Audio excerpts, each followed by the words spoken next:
Item ಯಾವುದೇ ಇರಲಿ try ಮಾಡಿ ಆಚಿ ಚಿಕನ್ ಮಸಾಲಾ. ಧಾರವಾಡದ ಜಿಲ್ಲಾ ಪಂಚಾಯತಿ ಮಾಜಿ ಸದಸ್ಯ ಯೋಗೇಶ್ ಗೌಡ ಕೊಲೆ ಪ್ರಕರಣಕ್ಕೆ ಸಂಬಂಧಪಟ್ಟಂತೆ ಶಾಸಕ ವಿನಯ್ ಕುಲಕರ್ಣಿ ದೋಷಿಯೋ ನಿರ್ದೋಷಿಯೋ ಕೆಲವೇ ಕ್ಷಣಗಳಲ್ಲಿ ಕೋರ್ಟ್ ನಿಂದ ತೀರ್ಪು ಪ್ರಕಟ ಆಗಲಿದೆ.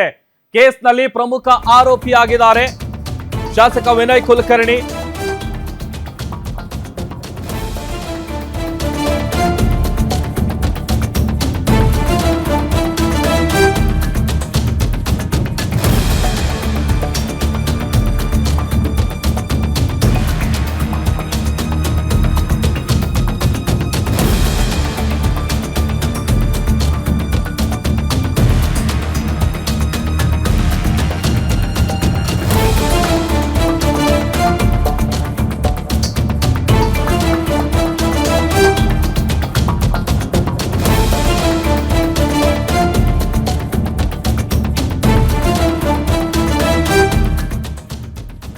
ಧಾರವಾಡದ ಜಿಲ್ಲಾ ಪಂಚಾಯತಿ ಮಾಜಿ ಸದಸ್ಯ ಯೋಗೇಶ್ ಗೌಡ ಕೊಲೆ ಪ್ರಕರಣಕ್ಕೆ ಸಂಬಂಧಪಟ್ಟಂತೆ ಶಾಸಕ ವಿನಯ್ ಕುಲಕರ್ಣಿ ದೋಷಿಯೋ ನಿರ್ದೋಷಿಯೋ ಕೆಲವೇ ಕ್ಷಣಗಳಲ್ಲಿ ಕೋರ್ಟ್ ನಿಂದ ತೀರ್ಪು ಪ್ರಕಟ ಆಗಲಿದೆ.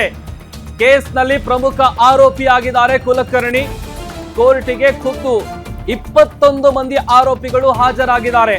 ಕೆಲವೇ ಕ್ಷಣಗಳಲ್ಲಿ ಜನಪ್ರತಿನಿಧಿಗಳ ವಿಶೇಷ ಕೋರ್ಟ್ ನಿಂದ ತೀರ್ಪು ಅನೌನ್ಸ್ ಆಗುತ್ತೆ.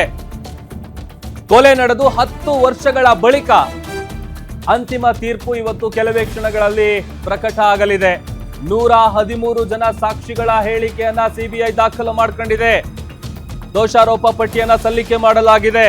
2016 ಜೂನ್ ಸಂದರ್ಭದಲ್ಲಿ ನಡೆದಿದ್ದಂತಹ ಯೋಗೇಶ್ ಗೌಡ ಕೊಲೆ ಕೇಸ್ಗೆ ಸಂಬಂಧಪಟ್ಟಂತೆ ಮೊದಲಿಗೆ 6 ಮಂದಿಯ ವಿರುದ್ಧ ದೋಷಾರೋಪ ಪಟ್ಟಿಯನ್ನ ಪೊಲೀಸರು ಸಲ್ಲಿಸಿದ್ರು. ಅದಾದ ಬಳಿಕ ಯೋಗೇಶ್ ಗೌಡ ಕುಟುಂಬಸ್ಥರ ಒತ್ತಾಯದ ಮೇರೆಗೆ ಸರ್ಕಾರ ಈ ಕೊಲೆ ಕೇಸನ್ನ ಸಿಬಿಐ ತನಿಖೆಗೆ ವಹಿಸಿತ್ತು 2019ರಲ್ಲಿ. ಅಲ್ಲಿ ಕೊಲೆ ಕೇಸ್ಗೆ ಸಂಬಂಧಪಟ್ಟಂತಹ ಎಲ್ಲ ಆರೋಪಿಗಳ ವಿಚಾರಣೆ, ತನಿಖೆ, ಸಾಕ್ಷಿಗಳನ್ನ ಕಲೆ ಹಾಕಿದ ನಂತರ ರಾಜಕೀಯ ಕೈವಾಡ ಇದೆ ಅನ್ನುವಂತಹ ಶಂಕೆ ವ್ಯಕ್ತವಾಗಿತ್ತು. ಹೀಗಾಗಿ ಅವರನ್ನ ಅರೆಸ್ಟ್ ಮಾಡಲಾಗಿತ್ತು. ಇತ್ತೀಚೆಗಷ್ಟೇ ಸುಪ್ರೀಂ ಕೋರ್ಟ್ ನಿಂದ ಬೇಲ್ ಪಡ್ಕೊಂಡು ಬಿಡುಗಡೆ ಆಗಿದ್ರು ವಿನಯ್ ಕುಲಕರ್ಣಿ ಅವರು. ಎಲ್ಲ ಆರೋಪಿಗಳಿಗೂ ಸಿಕ್ಕಾಪಟ್ಟೆ ಟೆನ್ಷನ್.